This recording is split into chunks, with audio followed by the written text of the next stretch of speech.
The next one is time invariant and time variant. A system is said to be time invariant if the behavior and the characteristic of the system does not change with the time.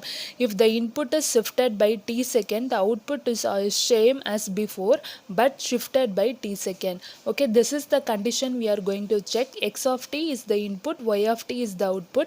If x of t is shifted by x of t minus t naught, y of should be same and it should be shifted at t minus t naught. I will explain with this some example.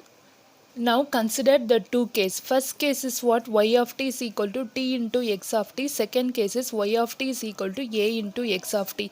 What we need to prove? We need to prove x of t minus t naught is equal to y of t minus t naught. Consider this one is y1 of t and this one is y2 of t. I need to check whether both the outputs are equal. So first I am applying t minus t naught, which is nothing but y1 of t condition. So when I apply t minus t naught, in this one what I will get, wherever I am having x of t, there I am going to replace t minus t naught.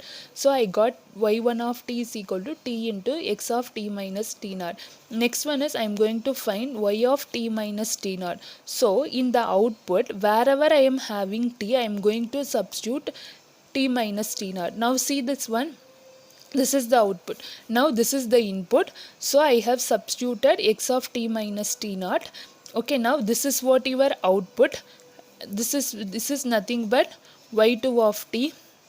Now t minus t naught into x of t minus t naught. Whether you understand the difference? Here only I am substituting for the input. Here this is the output, right? T into x of t is the output. Okay, what it is? We are giving a signal x of t. It is performing a multiplying with this t and it is producing the output, right? So here see whether both are equal. No, then the system is said to be a time variant system. Okay, now consider here this case. So what is the first case?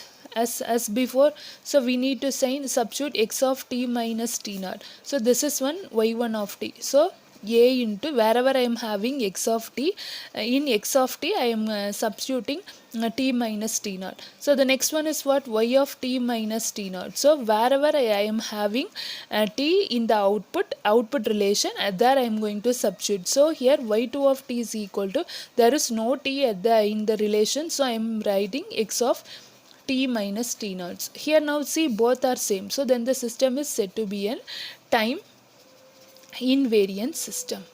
I hope you have understand this.